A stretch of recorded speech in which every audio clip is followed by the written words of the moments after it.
Shalom, praise the Lord.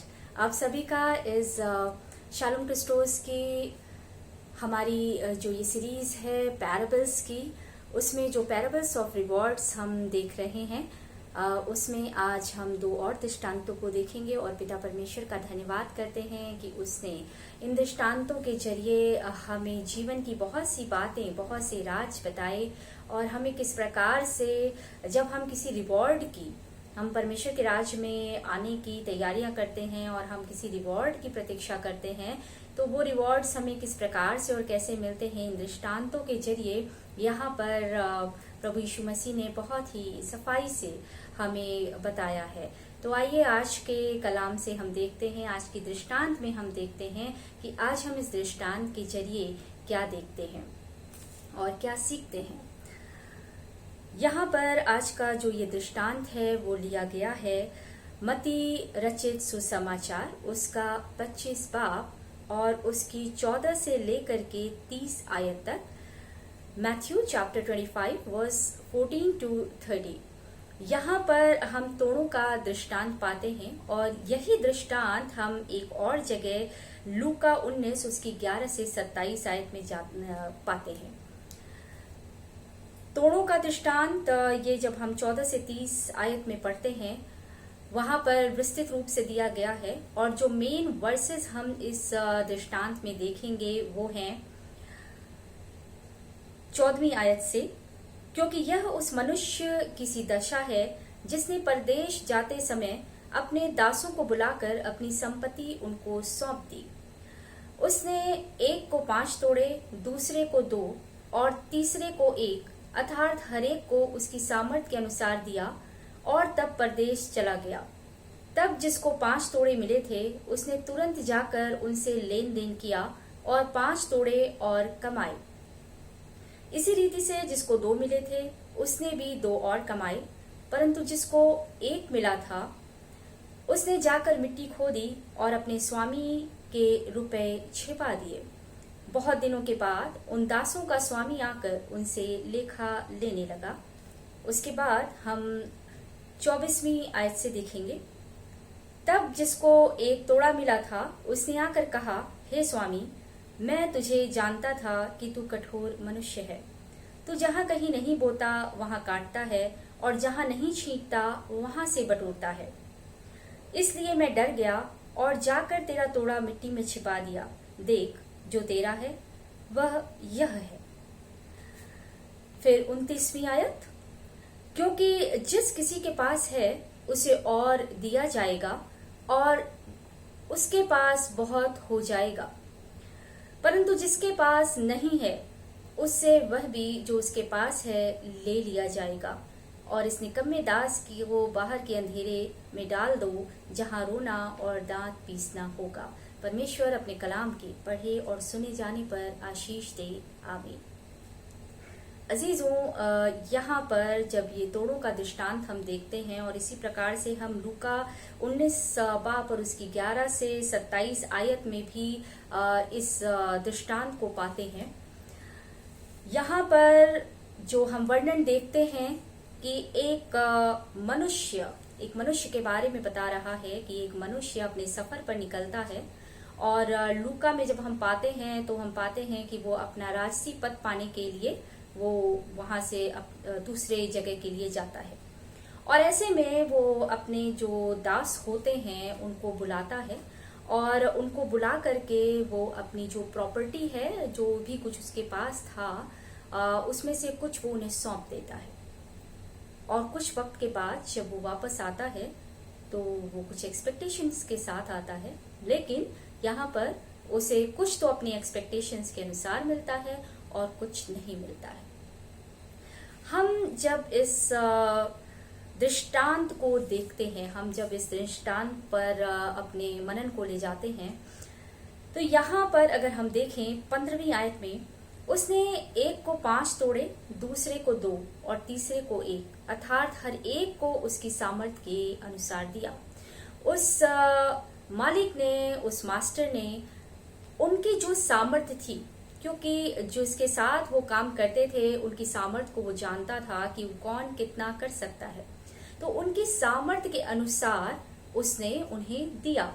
एक को 5 दिया, एक को 2 दिया और एक को 1 ही दिया। और इसके बाद वो चला जाता है और फिर वो वापस आता है। यहाँ पर हम देखते हैं 16वीं आयत में, तब जिसको 5 तोड़े मिले थे उसने तुरंत जाकर उनसे लेन देन किया और 5 तोड़े और कमाए। यानी कि उसने उस चीज को एक्सपेंड किया, उस चीज को बढ़ाया। जिसको 2 मिले थे, इसी रीति से जिसको 2 मिले थे उसने भी 2 और कमाए।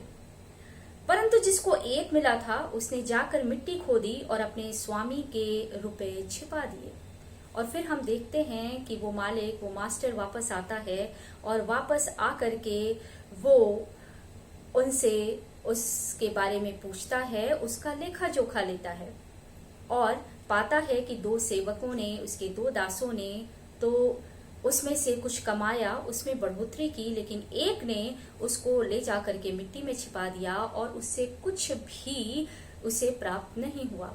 और अंत में वो उसे रोने पीटने की जगह डाल देता है और उन 2 दासों को रिवॉर्ड मिलता है। यहाँ पर जब हम वचन को देखते हैं कि वो ये दृष्टांत मुझसे और आपसे क्या बात करना चाहता है, यहाँ पर हम देखते हैं एक जर्नी के बारे में। यहाँ पर एक जर्नी के बारे में हम देखते हैं और यहाँ पर ये चीज दिखाई गई है कि ये अवश्य है कि जो मास्टर है, जो मालिक है, उसका आना अवश्य था, लेकिन ये नहीं पता था कि वो कब आएगा। और जब वो आता है आफ्टर लॉन्ग एक ब्रेक के बाद, बहुत लंबे समय के बाद, तो फिर वो उन चीजों को नोटिस करता है, उन चीजों का अकाउंट लेता है, लेखा जोखा लेता है। तो यहाँ पर जब वो 2 सर्वेंट्स हैं, जो 2 उसके दास थे, जो 2 उसके नौकर थे, 2 तो सक्सेसफुल होते हैं और एक अनफॉर्चुनेटली सक्सेसफुल नहीं होता है। सक्सेसफुल और अनसक्सेसफुल होने के बीच में यहाँ पर उनकी जो सोच थी, उनकी जो मेहनत थी, उनका जो मोटिव था, वो हम यहाँ पर पाते हैं। एक जो था, 2 जो थे वो फेथफुल थे, वो चाहते थे कि इस काम को वो आगे करे। वो अपने मालिक के जाने के बाद वो यूं ही नहीं बैठना चाहते थे, वो उस काम को करना चाहते थे। और एक जो था वो डरा हुआ था और साथ ही साथ वो कुछ करना नहीं चाहता था। उसे शायद डर था कि जो वो करेगा इस काम को जैसे उन दोनों ने किया, तो क्या उसे कुछ आउटपुट मिलेगा या नहीं मिलेगा, और कहीं ऐसा नहीं हो कि कुछ भी ना मिले और जो उसके पास है वो भी उसे गंवा दे। तो यहाँ पर हम 2 तरह के लोगों को पाते हैं। एक जो एक काम को आगे बढ़ाने की कोशिश करते हैं और दूसरा जो उसे वहीं पर रोक देते हैं जहां तक वो था। और जब वो मास्टर, जो मालिक होता है, वो एक्सपेक्ट करता है कि जो उसका काम है, जो उसने बढ़ाया है, जो उसने संजोया है, जो भी बिजनेस उसका था, वो बढ़ाया जाए। It's need to be continued and उसके ऊपर रिस्क लिया जाए और साथ ही साथ उससे प्रॉफिट, उसको रिस्क पर लगाया जाए ताकि उससे प्रॉफिट मिले। क्योंकि किसी भी चीज को बढ़ाने के लिए लाइफ में हमें रिस्क लेना पड़ता है। तो यहाँ पर जब हम पूरी तरह से देखते हैं तो यहाँ पे दो तरह के लोगों को देखते हैं, 2 लाइफ्स को देखते हैं हम उन दासों की, जिनमें से 2 ने अपने फेथफुलनेस को दिखाया, अपनी विश्वास योग्यता को दिखाया, उस काम को बढ़ाने के लिए अपनी इच्छा को दिखाया, और एक जिसने कि उस काम को कोई इच्छा नहीं दिखाई बल्कि डर भय में उसे वहीं पर रोक दिया। अजीजों, हमारे जीवन में भी बहुत बार ऐसा होता है कि हम डर जाते हैं, हम घबरा जाते हैं, हम अपने रास्ते से पीछे भी हट जाते हैं। यहाँ पर अगर हम देखें तो 3 चीजों को पाते हैं। पहला, एक जर्नी को, एक यात्रा को हम पाते हैं। दूसरा, एक रिटर्निंग को हम पाते हैं, और तीसरी चीज हम रिवॉर्ड्स को पाते हैं। पहला एक उस जर्नी को जो कि वहां पे उस मास्टर के द्वारा शुरू करी गई, दूसरी चीज हम उसके वापस आने को देखते हैं, उसकी रिटर्निंग को देखते हैं, और तीसरी चीज जो यहाँ पे हम देखते हैं वो रिवॉर्ड एंड पनिशमेंट। रिवॉर्ड को भी देखते हैं और हम पनिशमेंट को भी देखते हैं। यहाँ पर आना उस मालिक का निश्चित था, और जब हम इस बात को और गहराई से अगर हम देखें तो पहली बात जो यहाँ पर करी जा रही है कि जो जर्नी थी, the man who was going for the journey, अगर हम इसको यीशु मसीह के साथ अगर हम इस दृष्टांत को समझना चाहें तो ये जर्नी पर जो जा रहा है, जो यात्रा पे जा रहा है, वो और कोई नहीं बल्कि यीशु मसीह है।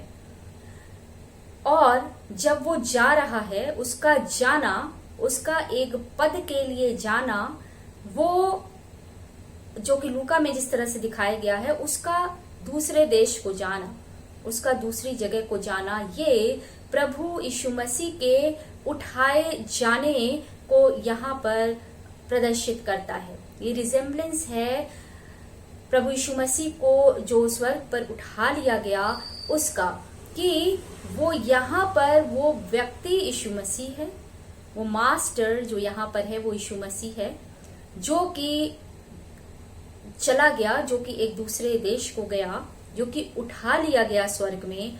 और तीसरी बात जो हम यहाँ पर पाते हैं, जब हम यीशु मसीह को इसके संदर्भ में रखते हैं, कि जब हम जो हैं, हम जो वहां पर जो स्लेव्स थे, जो वहां पर उस मास्टर्स के, उस मालिक के जो व्यक्ति था, जो चला जाता है, उसके जो सर्वेंट्स थे, जो दास थे, वो आज मैं और आप हैं, जो कि अपने मास्टर के आने का, यानी हम अपने प्रभु यीशु मसीह के आने का, उसकी सेकंड कमिंग का वेट इस धरती पर कर रहे हैं। चौथी बात जो हम देखते हैं, टैलेंट। यहाँ पर टैलेंट की बात है।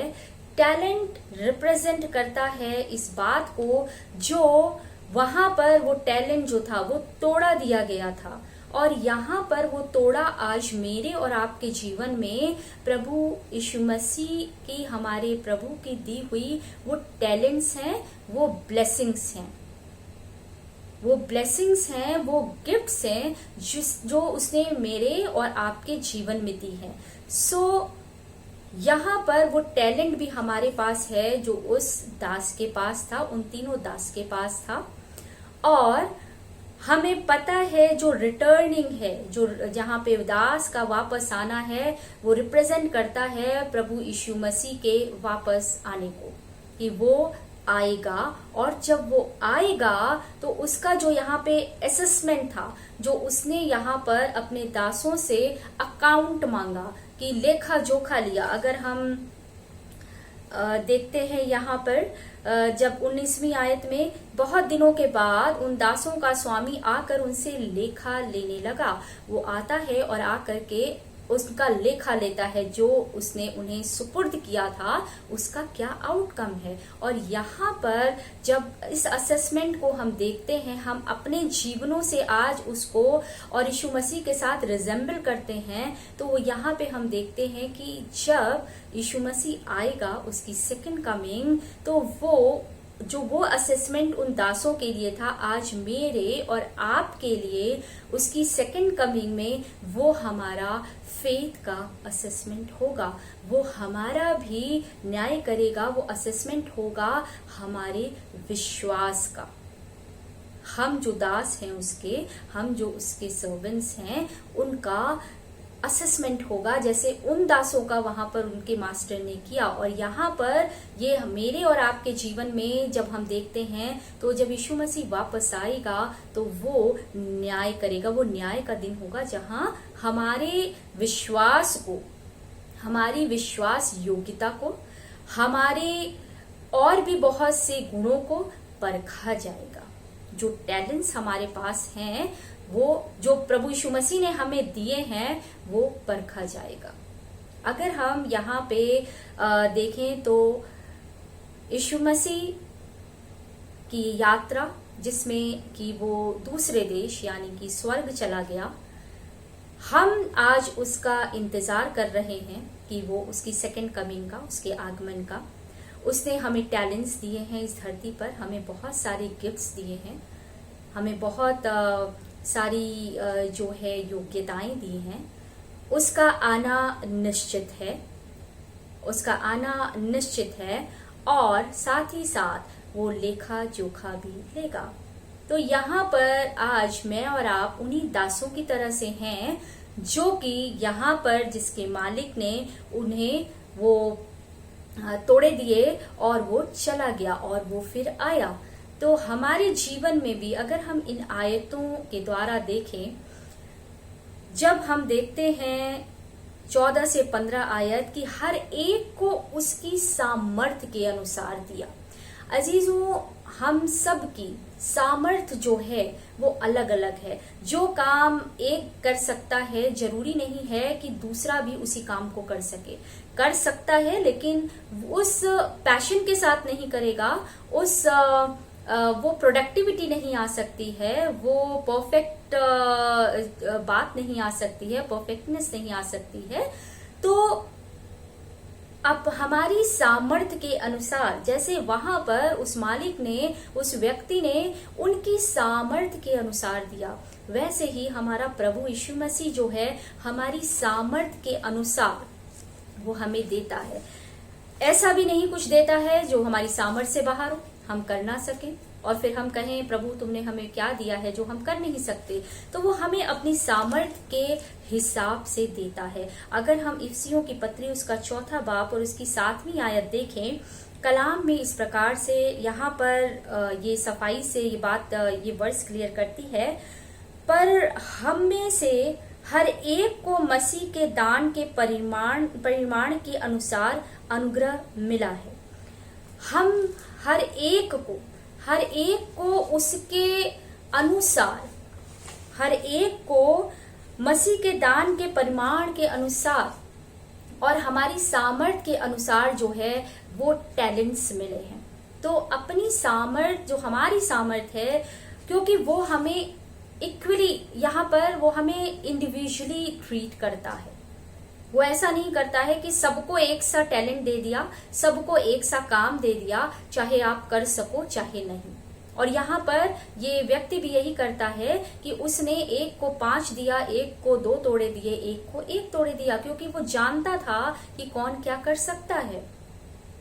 हो सकता है अगर उसने सामर्थ्य के अनुसार न करके उस तीसरे सर्वेंट को, तीसरे दास को, उसने हो सकता है कि 5 तोड़े दे दिए होते और वो 5 तोड़े वो उसी तरह से मिट्टी में दबा करके रखता, यानी कि उसकी प्रोडक्टिविटी कुछ भी नहीं होती, वो सिर्फ और सिर्फ नुकसान होता।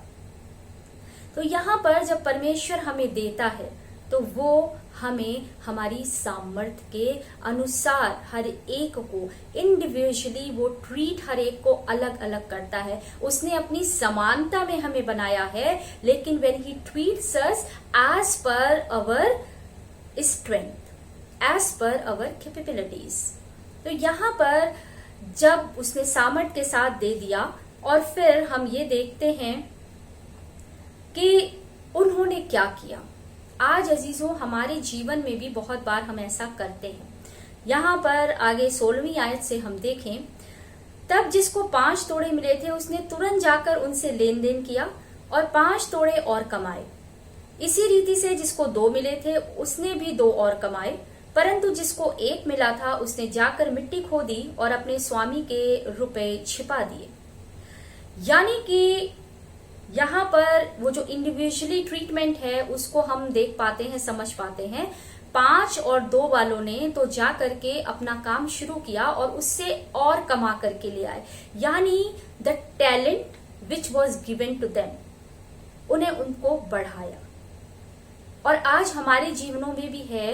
क्वेश्चन ये है कि जो टैलेंट, जो ब्लेसिंग्स हमें परमेश्वर ने दी हैं हमारे जीवन में, चाहे वो हमारे जीवन में टीचिंग की हैं, चाहे वो हमारे जीवन में प्रीचिंग की हैं, परमेश्वर के वचन के बांटने की हैं, किसी और तरीके से परमेश्वर के बादशाहत को बढ़ाने की हैं, तो क्या हम इन दोनों सर्वेंट्स की तरह हैं जिन्होंने जो हम बढ़ाते हैं उसको, या हम इस तीसरे की तरह हैं जिसने जाकर मिट्टी खोदी और उसे छिपा दिया।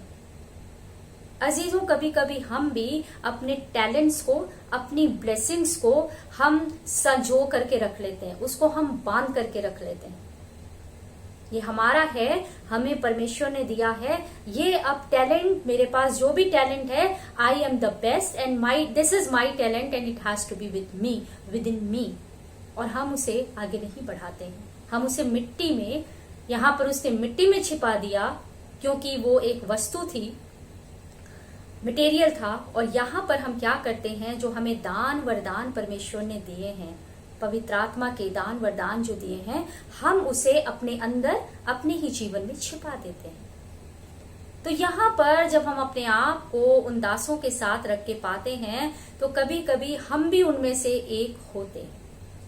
और यहाँ आगे आयत कहती है, 19वीं आयत में, बहुत दिनों के बाद उन दासों का स्वामी आकर उनसे लेखा लेने लगा। बहुत दिन बाद उनका स्वामी आता है और वो उनसे लेखा लेता है। और फिर हम यहाँ देखते हैं कि वो लेखा लिया जाता है, वो लेखा लेता है, वो लेखा जो है अकाउंटेबिलिटी वो जो है उस चीज की लेता है। यहाँ पर अगर हम कलाम में देखते हैं तो रोमियो की पत्री उसका 14 बाब और उसकी 12वीं आयत में भी कलाम इस प्रकार से कहता है, इसलिए हम में से हर एक परमेश्वर को अपना अपना लेखा देगा। यानी कि जो भी कुछ हमें परमेश्वर ने दिया है, जो भी टैलेंट्स दिए हैं, जब निर्णय का समय आएगा तो परमेश्वर हम सब से उसका लेखा लेगा। आगे हम इस बात को पाते हैं कि जब 5 तोड़े वाले ने अपने तोड़ों के बारे में बताया कि उसने क्या कमाया है, दूसरे ने बताया, तो उसने कहा, धन्य है अच्छे और विश्वास योग्य दास, तू थोड़े में विश्वास योग्य रहा, मैं तुझे बहुत वस्तुओं का अधिकारी बनाऊंगा, अपने स्वामी के आनंद में सहभागी हो। उन दोनों को, 5 तोड़े और 2 तोड़े वाले को, उसने इस बात की आशीष दी, इस बात का अनुग्रह दिया उनको कि मैं तुझे अपने साथ अपनी इन खुशियों में सहभागी बनाऊंगा, और उन्हें उसने रिवॉर्ड दिया। लेकिन जब वो तीसरे पे आता है तो वो इस बात को एक्सेप्ट करने के बजाय वो एक्सक्यूजेस देता है, वो एक्सक्यूजेस देता है। और क्या एक्सक्यूजेस देता है, हम अगर देखते हैं 24वीं आयत में, हे स्वामी, मैं तुझे जानता था कि तू कठोर मनुष्य है, तू जहां कहीं नहीं बोता वहीं काटता है, और जहां नहीं छींटता वहां से बटोरता है, इसलिए मैं डर गया और जाकर तेरा तोड़ा मिट्टी में छिपा दिया। देख, जो तेरा है वह यह है। यानी कि उसने उन चीजों, उस तोड़े से कुछ न कमा के, न ही कुछ करके, उसने यहाँ एक्सक्यूज भी दिया कि तू तो कठोर है, मैं तुझे जानता हूं तू कठोर है, और इसलिए कि तू आकर के कहीं कुछ और ना बोले, कुछ और ना कहे और ये नुकसान ना हो, यानी कि एक्सक्यूजेस दे करके वो बचना चाहता है। और फिर ये कहता है, मैं डर गया। अजीजों, हमारी जिंदगी में भी आज कभी कभी हम इस बात को परमेश्वर के सामने लेके आ जाते हैं, हम इस बात को परमेश्वर से कहते हैं कि मैं डर गया, मेरे पास प्रचार करने के लिए वक्त था, लेकिन मैं हालातों से डर गया, मैं लोगों से डर गया। मेरे अंदर वो काबिलियत थी वचन को बांटने की, वचन को किसी न किसी रूप से शेयर करने की, लेकिन मैं डर गया। और वो अगर हम लूका 8 और उसकी 50 आयत देखते हैं, वहां पर लिखा है, don't be afraid but believe, डरो मत, विश्वास करो। लेकिन यहाँ पर उसने ये कहा, मैं डर गया। What a wonderful, what a good or maybe what a very funny kind of excuse, मैं डर गया और इसलिए मैंने मिट्टी में छिपा दिया। और वो ये भी कहता है, देख जो तेरा है वो ये है। यानी कि कभी कभी जब हम अपनी जिंदगियों में उन टैलेंट्स को, उन ब्लेसिंग्स को हम छिपा के रख देते हैं, हम उसे बाहर नहीं लाते, हम उसे दूसरों में नहीं बांटते, उस टैलेंट्स को हम नहीं जो है परमेश्वर की बादशाहत के लिए हम उससे काम नहीं करते, और फिर हम परमेश्वर से ये कहते हैं कि तूने किया क्या, मैं तो डर गया क्योंकि मुझे नहीं समझ में आया, इसलिए परमेश्वर ये जो दान वरदान तेरा है ये अभी तक मेरे पास सलामत था, now you take it back, now you take it back, we simply give it back, that now you take it back. यहाँ पर इस दास ने यही किया, और आज हमारी भी कभी कभी हालत यही होती है, दैट वी से दैट मैं डर गया, मुझे समझ नहीं आया, we come with lot of excuses, बहुत सारे एक्सक्यूजेस हमारे जीवन में होते हैं। और यहाँ पर फिर हम आगे देखते हैं कि आगे कलाम जब इस बात को बताता है, यहाँ पर अगर हम 29वीं आयत से देखें, क्योंकि जिस किसी के पास है उसे और दिया जाएगा और उसके पास बहुत हो जाएगा, परंतु जिसके पास नहीं है उससे वह भी जो उसके पास है ले लिया जाएगा। यहाँ पर कलाम सफाई से कहता है कि जिसके पास है यानी कि जिसको परमेश्वर ने दिया है, जो तोड़ा परमेश्वर ने आज दिया है, वो अगर है उसे हम आगे उसको एक्सपेंड करते हैं, क्योंकि वो एक्सपेक्ट करता है। जैसे यहाँ पर इस मास्टर ने, इस मालिक ने एक्सपेक्ट किया था कि जब वो वापस आएगा तो उसे कुछ आउटपुट मिलेगा, उसे वो प्रॉफिट मिलेगा, बट वो निराश होता है। इसी तरह अजीजों, हमारा प्रभु परमेश्वर भी जब हमें बहुत अनगिनत टैलेंट्स देता है हमारे जीवन में, वो गिफ्ट्स देता है, वो दान वरदान देता है और हम उन्हें यूज नहीं करते हैं, वो एक्सपेक्ट करता है कि हम उन्हें आगे बढ़ाएं, जो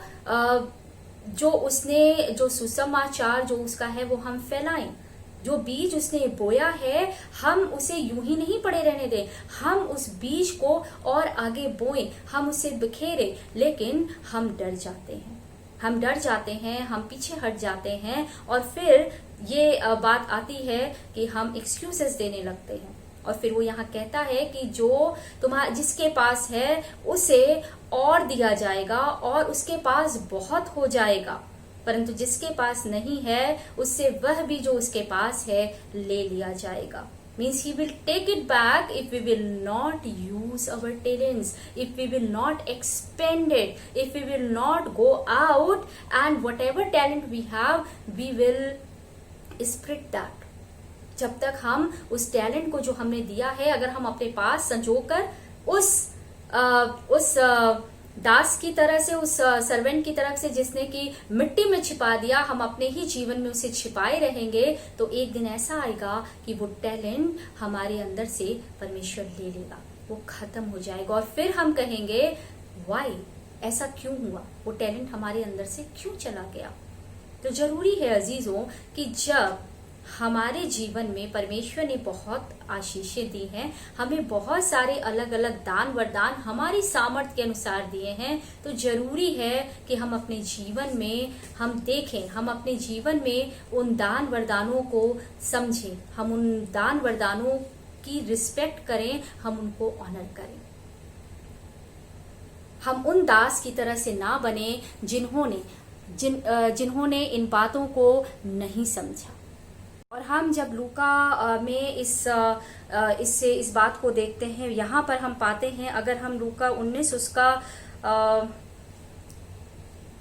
22वां बाप यहाँ देखें, तो वो मालिक कहता है, हे दुष्ट दास, मैं तेरे ही मुंह से तुझे दोषी ठहराता हूँ, मैं तेरे ही मुंह से तुझे दोषी ठहराता हूँ। यानी कि हमारे जीवन में भी जब ये क्षण आएगा, जब हम परमेश्वर से कहेंगे ये दान वरदान तेरे दिए हुए थे, लेकिन मैंने इसे संभाल के रखा था क्योंकि मैं डर गया था, क्योंकि तूने ये दान वरदान दिया है, कहीं ये वेस्ट ना हो जाए, कहीं ऐसा ना हो कि मैं इससे कुछ कर ना पाऊं, तो वो यही बात मुझसे और आपसे भी कहेगा कि हे दुष्ट दास, मैं तेरे ही मुंह से तुझे दोषी ठहराता हूँ। और फिर हमारा भी वही हाल होगा जैसे यहाँ इस दास का हुआ कि और इस निकम्मे दास को शहर के अंधेरे में डाल दो, जहाँ रोना और दांत पीसना होगा।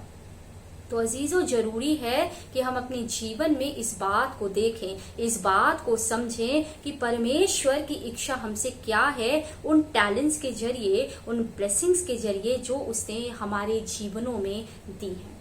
आगे जब हम इन दृष्टांत को पूरी तरह से देखते हैं तो हम ये पाते हैं कि हमें क्या इससे सीखने को मिलता है।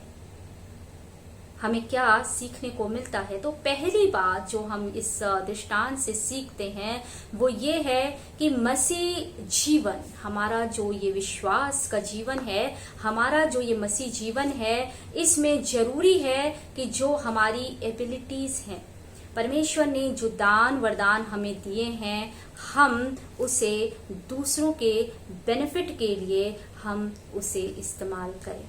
हम उसे यूं ही नहीं छोड़ दें, हम दूसरों के बेनिफिट के लिए उसे इस्तेमाल करें।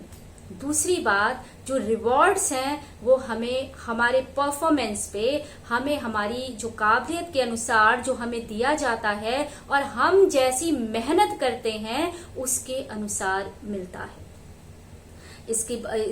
ये रोमियो की 12 पत्री और रोमियो की पत्री उसका 12 बाब और उसकी 11वीं आयत में इस प्रकार से लिखा हुआ है। रोमियो 12 और उसकी 11वीं आयत, यहाँ पर कलाम कहता है, प्रयत्न करने में आलसी न हो, आत्मिक उन्माद से भरे रहो, प्रभु की सेवा करते रहो। यानी कि यहाँ पर कलाम भी हमें कह रहा है कि रिवॉर्ड अगर चाहिए तो यू हैव टू परफॉर्म, यानी कि निकम्मा नहीं बने रहो। जो भी तुम्हारे पास है तुम उसे बेस्ट ऑफ द यूज, यानी कि उसका काम करो, उसको बढ़ाओ, उसको यूं ही मत पड़े रहने दो। तीसरी बात जो हम देखते हैं कि परमेश्वर हमें हमेशा अच्छी चीजों से नवाजता है, वो हमें अच्छी चीजें देता है। हमें जो करना है वो ये कि हमें उसका रिजल्ट लाना है, हमें उसे एक्सपेंड करना है, हमें उसे बढ़ाना है। इफिसियों की पत्री उसका 2 बाब और 10वीं आयत, इफिसियों की पत्री उसका 2 बाब और उसकी 10वीं आयत में इस प्रकार से यहाँ पर लिखा है, क्योंकि हम उसके बनाए हुए हैं और मसीह यीशु में उन भले कामों के लिए सृजे गए जिन्हें परमेश्वर ने पहले से हमारे करने के लिए तैयार किया है। यानी कि हमें परमेश्वर ने अपनी बादशाहत को बढ़ाने के लिए, अपने वचन को बढ़ाने के लिए, अपने सुसमाचार को फैलाने के लिए पहले से ही तैयार किया है अजीजों। इसीलिए हम चुन चुन के बुलाए गए हैं। तो जरूरी है कि उसने हमारे जीवन में जो किया है हम उसके अनुसार हम उस काम को करें। चौथी बात जो हम यहाँ पर इस दृष्टांत के जरिए सीखते हैं वो है, we have given different talents.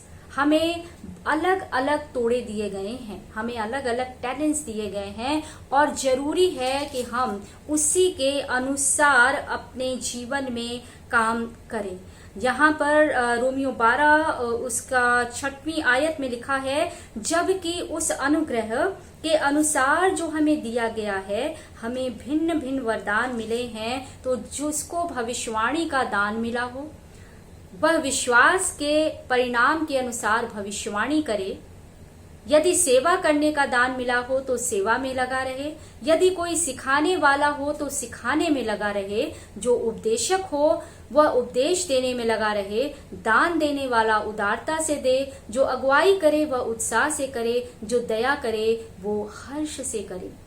यानी कि अलग अलग टैलेंट्स दिए गए हैं। तो जो टैलेंट्स अजीजों परमेश्वर ने हमारे जीवन में दिया है, हम उसको करते रहें, हम उसे आगे बढ़ाते रहें। और 5वीं बात जो हम यहाँ सीखते हैं, that we work for the master not for your own benefit. वहां पर वो जो तीसरा सर्वेंट था उसने अपने मालिक के बेनिफिट के लिए कुछ नहीं किया। तो हमारा जीवन भी ऐसा ना हो कि हम अपने बेनिफिट को देखें कि कहीं हमसे कुछ गलत हो जाए तो क्या होगा। हम अपने बेनिफिट को नहीं बल्कि हम अपने स्वामी को यानी कि प्रभु यीशु मसीह के उस बेनिफिट को देखें। आगे जब हम देखते हैं 6वीं और आखिरी बात, that he will held us and he will take an account. वो हमारा लेखा लेगा। जैसे अभी हमें रोमियो 14 बाब उसकी 12 आयत में देखा था कि वो हर एक का लेखा लेगा। At the time of judgement वो हर एक का लेखा लेगा। उसने जो टैलेंट्स दिए हैं वो पूछेगा, जैसे वहां पर उस मालिक ने पूछा।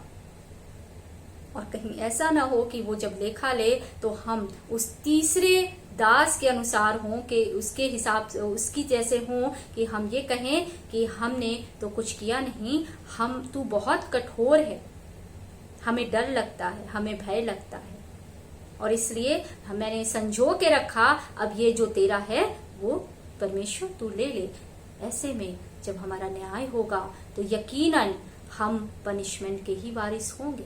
वो तो हमें अनंत जीवन देना चाहता है, वो हमें रिवॉर्ड्स देना चाहता है, वो हमें प्रसन्नता देना चाहता है, हमें अपने साथ अपने राज्य में शामिल करना चाहता है, अपने साथ अपनी खुशियों में शामिल करना चाहता है। जरूरी ये है कि हम उन दो दासों की तरह से अपने जीवन को बनाएं या फिर हम उस एक दास की तरह अपने जीवन को बनाएं जिसने कि उस तोड़े को छिपा के रख दिया। तो अजीजों, जरूरी है कि ये जो जर्नी है जो कि प्रभु यीशु मसीह जिस जर्नी पे निकला है, जो कि उठा लिया गया है, हम आज उसकी दूसरे आगमन की तैयारी कर रहे हैं, हम दूसरे आगमन का इंतजार कर रहे हैं। वो जो टैलेंट उसने हमें दिए हैं वो जब वापस आएगा तो उसका लेखा लेगा। तो जरूरी है कि वो आएगा अवश्य, उसका आना अवश्य है। कब आएगा पता नहीं, तो जरूरी है जो भी आज है, जो भी ब्लेसिंग्स हैं, जो भी टैलेंट्स हैं, हम उन्हें डबल करें, हम उन्हें बढ़ाएं। नहीं तो जिसके पास है उसे और दिया जाएगा और जिसके पास नहीं है उससे, जो नहीं कुछ कर रहा, जो निकम्मा बैठा है, उसके पास जो है वो भी परमेश्वर अपने समय पे ले लेगा।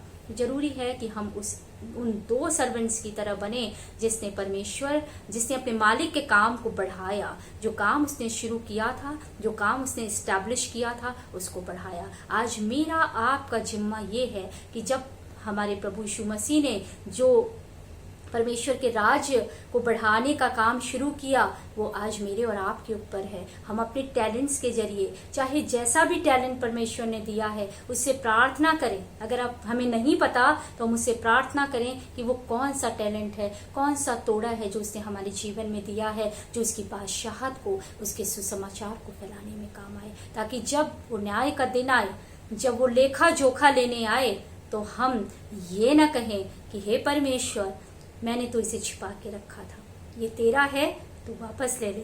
बल्कि हम ये कहने वाले हो सके उन दो सेवकों की तरह से कि परमेश्वर, तूने मुझे परमेश्वर ये तोड़ा दिया था, मैंने देख इसके साथ ये किया है। परमेश्वर करे हमारे जीवन में बहुतायत से वो हमें इतनी आशीष दे, वो टैलेंट्स दे और हमें वो टैलेंट्स दिखाए, हमें वो विजन्स दिखाए कि हम उन टैलेंट्स को आगे बढ़ाने वाले हो सकें, परमेश्वर के राज्य को बढ़ाने वाले हो सकें, उसकी बादशाहत को बढ़ाने वाले हो सकें। परमेश्वर इस कलाम के जरिए हम सभी को आशीष दे। आमीन।